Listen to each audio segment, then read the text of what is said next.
This is easy. Hello everyone, it's Cub here again with another top 8 decklist video. I'm joined by my friend Arts and Crofts, and we are going to be going over the top 8 decklist from GOAT Grand Prix Atlanta. This Grand Prix happened May 31st. It's been a few weeks. We've had a lot of different events happen between then and now, but we still wanted to bring the top 8 decklist to you. Getting into this first one, we've got a really cool Earth aggro list here. We've got 2 Bazoos. We've got 2 the Rock Spirits. We've got a Gran in here with a Mobius and a Jinzo. We've got 3 copies of Dimension Fusion. A lot of stuff you don't usually see in the Earth aggro deck here. Really loving this. What do you think about this main deck, Arts? Yeah, this is pretty sweet. Love the Bazoos, feeling the returns. You've got the natural synergies with Gigantes and Rock Spirit, which are like Gigantes copies number 4 and 5. Those like special summonable monsters also help fuel the 3 main deck tribute monsters, right? We've got the Mobius, the Grand Marg, and the Jinzo in there, which are naturally pretty good with sticky monsters like Giant Rat, but also the special summonable monsters help there as well. Also really want to point out the double Trunade in the main is pretty sweet. Some synergies there with Premature Burial and Call of the Haunted, but it's also a deck that just doesn't really play a lot of back row, so you don't really care too much about bouncing your own stuff, essentially. And yeah, pretty sweet main deck for sure. Right, yeah, we're almost running this as like a hybrid of an aggro and a combo deck. I think this is a little bit underexplored. I actually played a PWCQ with Earth aggro one time, and I either played 1 or 2 copies of Return from the Different Dimension in the main. So I like the exploration of going with like 3 just even more aggressive cards in Dimension Fusion. I think this is something that we could see in the future potentially. Yeah, it could be a little bit risky, I guess, if you're maining both Lily and the Diffusion, but it's not as bad as if you were playing like a return sort of list. So I think it probably gets there more often than not. Sure. Looking at this side deck here, we've got a couple of Asura Priests. We've got the 3 full Kinetic Soldier, a couple of Kaikus. We have the second copy of level 2 and 2 Noblemen of Crossouts, notably missing from the main. Maybe a little bit of a non-bow with the Dimension Fusions, right? Yeah, very true. Now, I'm not sure if you want to be siding your Nox. I'd be interested to hear this player's thoughts on not maining them. But I guess if you're expecting more aggro decks than normal, the Nox wouldn't make the cut. I like the Kinetics here, just general staple Earth aggro card, but it's also another solid Giant Rat target. I feel like the main deck is a little bit light on them. Outside of Lily and Mystic Swordsman, who I feel like you definitely don't really want to be ratting into. Like, it's in the main deck, the only real rat target you're excited about, I feel like, is a Lily. So having like some extra ones coming out of the side there in the Kinetics is going to be pretty sweet. Yeah, do like that a lot. And then rounding off the side, of course, we have 3 copies of Royal Decree and Sakuretsu Armors for the aggro deck. So congratulations to Sephiroth for bringing the spice and making the top 8 of GOAT Grand Prix Atlanta here. Yeah, I love to see it.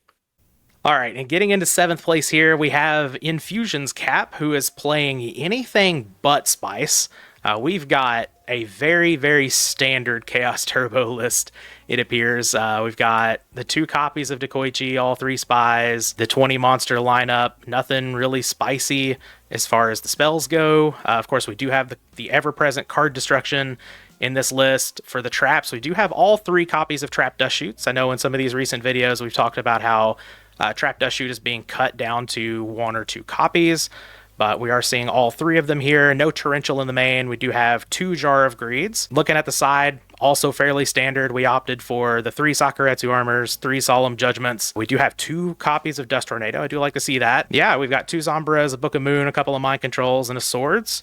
And our 3rd discard trap with the 3rd copy of Raigeki Break. I mean, pretty standard turbo here, right? Yeah, overall pretty standard. I think, as you mentioned, the triple Dust Shoot main is something people have been going kind of back and forth with. I actually don't mind it if you're running card destruction in the main, because it gives you a way to just kind of recycle them, and also gives you something potentially powerful to draw into if you card D without any Dust Shoots in hand. But besides that, yeah, pretty standard turbo list. The only thing that really, and I'm using this term very loosely, that catches the eye is the 2nd Dust Tornado. That's not pretty standard, I feel like, but definitely, if you're expecting a lot of burn or something, it can be quite good, especially with you already maxing out on the discard traps in the 55. Yeah, Infusion's Cap is a local to Atlanta, so maybe he just had a little bit of a read on the meta, thought there was going to be a little bit more turbo, so we'll add in the Trap Dust Shoots. There does tend to be some amount of burn there, so that does make sense for the second Dust Tornado. Maybe he just had a little bit of insider information on that one. Totally. And coming in at 6th place, we have AJT BLS, who always plays his own version of Turbo. We do see the 2021 monsters here. We've got all 3 copies of Deco, so that's a little bit of a difference from Infusion Cap's list. Just 1 Jar of Greed. We do have all 3 copies of Trap Dust Shoot once again, and I do not spy a card destruction in this deck at all. What do you think about that? Yeah, that's pretty interesting. I feel like a lot of the top Turbo players nowadays are pretty hot on card D, but maybe just not something AJT felt like was the move here for this event. I do want to point out, third to Koichi in the main, generally considered kind of a tech for the mirror, right?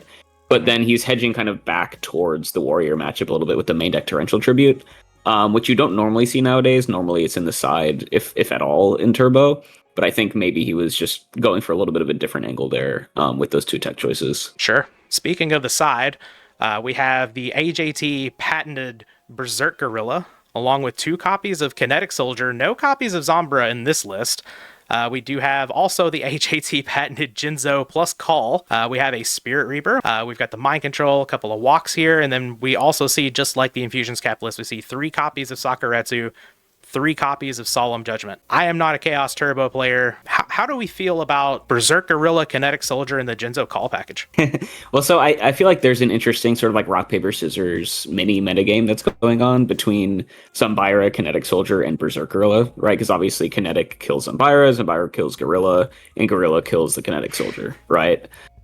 So it kind of depends on what you expect other players to bring in a given match and how you expect like Warrior players to counterside against you. I know people were a little bit hot on Kinetic Soldier for a while, so I'm expecting to see a little bit more Gorilla shown from players in the next coming months or so. And then eventually those Gorillas will probably get replaced by Zombiras as kind of the cycle continues, right? And then I think, the Call of the Haunted, if you're going for the Call Jinzo sort of shenanigans, Gorilla is definitely the best option out of those 3 to go with it. So maybe there's just some natural synergies there with the way AJT likes to play as well. Sure. All of that makes sense to me. We do have a couple more Turbo decks here for you. But with our 5th place deck, this duelist may have decided to take the list and go a little bit back to square one while building it. In 5th place, we have another Atlanta native, and that would be Cipher 22. As I said, we do have 2 copies of Back to Square One here in this spell lineup. Looking at the monsters, we do have 21. It looks like our 21st monster is going to be a 3rd copy of Magician of Faith, something that we don't see too often. Once again, no card destruction in the deck at all. But we do have a notable change in the trap lineup here. We have all 3 copies of Phoenix Wing Wind Blast. No Jar of Greeds. We're down to 2 copies of Trap Dust Shoot. Yeah, and I think cutting the card D makes sense when you're running essentially extra discard cards like Back to Square One, right? Because you might be overloading the Night Assailant, Serpent, Thunder Dragon package if you're running too much of that stuff. I think it's also a list that's probably a bit teched for specifically the mirror match. The common sort of knowledge is that Wind Blast is a little bit better than Raigeki Break, and specifically the Turbo Mirror. And if you want a little bit more of that sort of tempo plus effect, Back to Square One is a solid 4th or 5th copy of that card. Sure. I did play against this duelist in round 3 or 4. I was playing Pac-Man in this tournament, and I gotta say, the Phoenix Wing Wind Blast and the Back to Square Ones, those were brutal. Yeah, what is interesting is that does mean that Cipher is not running any copies of Jar of Greed, which could kind of make the deck a little bit slower, and I know people like Jog in the mirror as well, but certainly a list that he had success with in this tournament, so I can't speak too badly about that, can I? Yeah, for sure. Looking at the side, we do have a copy of Kinetic Soldier to go along with 2 copies of Zombra, and then we have, I believe this is our first sighting of Kaiku the Ghost Destroyer. We've got 2 of those. We do have the control package, a couple of scapegoats, a couple of metas. We have the mind control, a couple of walks, and then just a couple of Sakuretsus and a torrential. Yeah, Kaiku makes sense when you're running the Wind Blast Back to Square One stuff, because you kind of want pressure to take advantage of the tempo plus that you get from those cards. And yeah, as you mentioned, first time, or I'm not sure if you mentioned it, but first Turbo list that we've seen going with the Goat meta side instead of the like triple Solemn, triple Saku angle, which, can be an interesting choice. I think it's good that there are a lot of different side deck strategies available for Turbo in the Warrior matchup, so they don't know exactly how to counter side against you. But yeah, definitely one of the more powerful strats available, and it doesn't take up a lot of side deck space as well compared to like triple Solemn, triple Saku. So it can help you out if you're expecting some other matchups as well, just to free up some side deck slots. Yeah, for sure. I like it. But from what I can hear from the commenters already, they're wanting to see some more Turbo. So I think we're going to be moving on to fourth place, which again is another Turbo deck. And here in fourth place, as promised, we have Riley Brewster, who also played Turbo. So we've got the 20 monster lineup, 2 decos this time, everything else pretty standard. We have no card destruction once again. Wow. That's kind of interesting, but like nothing else spicy in the main, though we do have 1 copy of Phoenix Wing Wind Blast to go along with 2 copies of Raigeki Break. We see the Jar of Greeds get back in here. We've got 2 copies of Trap Dust Shoot. Looking at the side, Kaiku returns. We have 2 copies of Zombra again. Once again, we have the Goat Meta package with a couple of Mind Controls, couple of Walks, and then we've got double Sakuretsu, but since the Torrential is in the main here, we've got 1 copy of Trap Dust Shoot in the side. How are we feeling about this one?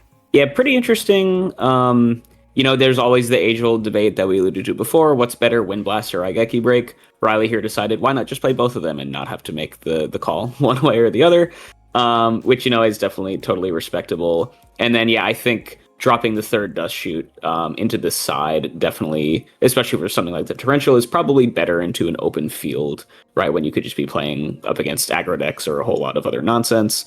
But other than that, relatively standard Turbo list, like we've been saying. All right, well, that is going to bring an end to Turbo time. We're going to be moving on to some other decks for our top 3 here. It was Aggro's day to shine at this tournament.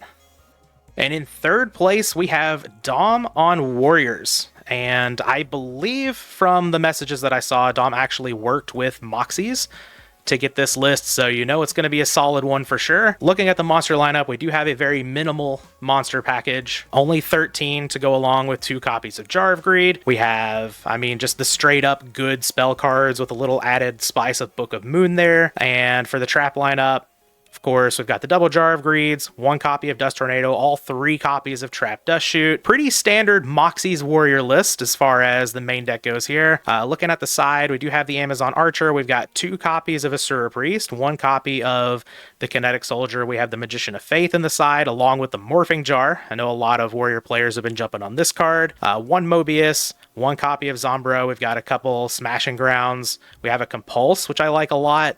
We have copy number 2 and 3 of Dust Tornado, the Needle Ceiling, and the Zingzhen Hu. Arts, I know you're a Turbo player generally, but what do we think about the Warrior list? Yeah, pretty standard, like you said, kind of Moxie's school of thought with the double Jar of Greed's main and not the full suite of Dust Tornadoes. I know that's kind of a debate in the Warrior community of if you even want to play Jogs at all, or if you would just rather load up on the triple or double or triple Dust Tornado in the main. Now, Cub, as some occasional Warrior player, what's your thought on the triple Blade Knight versus triple Kaiku debate here? Is it like a metagame call, or does it depend on kind of what other tech options you're going with? I've been on both sides of it. Currently, I like to play the 3 Blade Knights. Just that extra little bit of power, especially whenever you're only playing 13 monsters. It's really good in the mirror, whereas both of the cards are good against Turbo, so you could spend all day long sort of theorizing over which is better between 3rd copy of Blade Knight or 3rd copy of Kaiku. In the end, I don't think it's too much of a difference, but I think, in an open field like GGPs tend to be, we saw a lot of spice at this event. I think it's probably just a little bit safer to go with the 3 copies of Blade Knight rather than the 3 copies of Kaiku. Yeah, that makes sense. Definitely just a big body is going to be good into the field, like you're saying. The other thing I want to point out, looks like a lot of anti-control tech here in the side with the single copy of Compulse as well as the Needle Ceiling.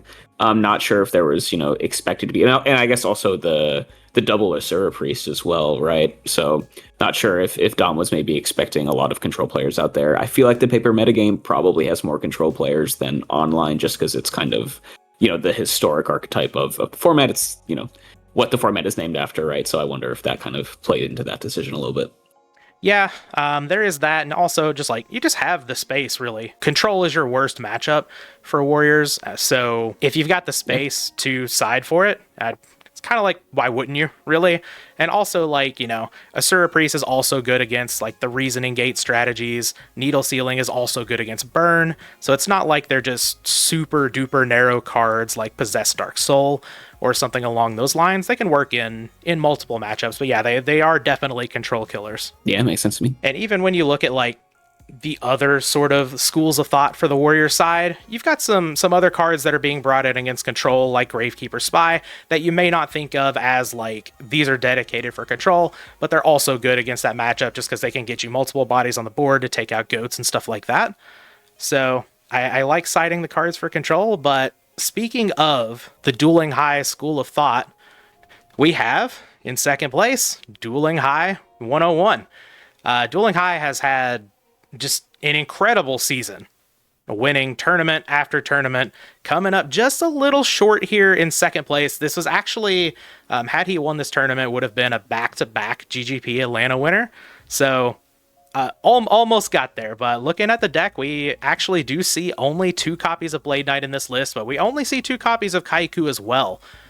We do have 14 monsters, though, because we have a Magician of Faith and then the Dueling High patented Mask of Darkness in the main, which I think is a card that's a little bit maybe underexplored here in Warriors. Spell lineup, just the good stuff as usual. We do have 2 copies of Dust Tornado in the main, as well as 2 Jar of Greeds. Trap Dust Shoot has been kicked down to 2, though everything else pretty standard here from what I can see. And then looking at the side, here's where we do get into, like, the other school of thought with the warrior decks. We have 3 copies of Gravekeeper Spy, along with a copy of Mind Control. This is quite different from how, like, the Moxie's coded lists end up being. But Spy is actually brought in like a ton of matchups, because we do have the Mind Control. So you're almost seeing Dueling High side this in, like almost in every matchup, it seems. So I think that's really cool. We do have a copy of Kinetic Soldier. We have a copy of Clifford, the Trap Remover. Always love to see that card in a warrior deck. Along with a Mobius, a Tsukuyomi, which is pretty uncommon.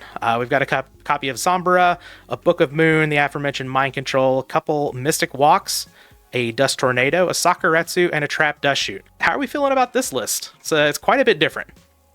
Yeah, pretty cool. And I love, it seems like Warrior players have all agreed that flip monsters are good, but they have not come to a consensus as to which specific ones are, right? So here, Dueling High likes the Magician of Faith, likes the Mask of Darkness, likes the Gravekeeper Spies. Sometimes we see Morphing Jars. Sometimes we see nonsense like Green Kappa. Sometimes we even see like Dekoichis in these lists. So cool to see players still experimenting with exactly how to kind of like fake out the opponents when you're setting monsters and making them second guess if they should have sided out their Noblemen of Crossouts or anything like that. The Tsukuyomi is interesting. I wonder if that's just like brought in the mirror just because it kind of kills most of the typical warrior monsters, if it's an anti-control card, or if he actually like ever plans on going for like Sukloop stuff with Mask of Darkness or Magician of Faith or anything like that. But obviously this list and lists like it have been working out very, very well for him this season. So definitely a very, very powerful variant of the warrior strategy. Yeah, for sure. I know I've seen Dueling High talking about Tsukuyomi being in the deck against control.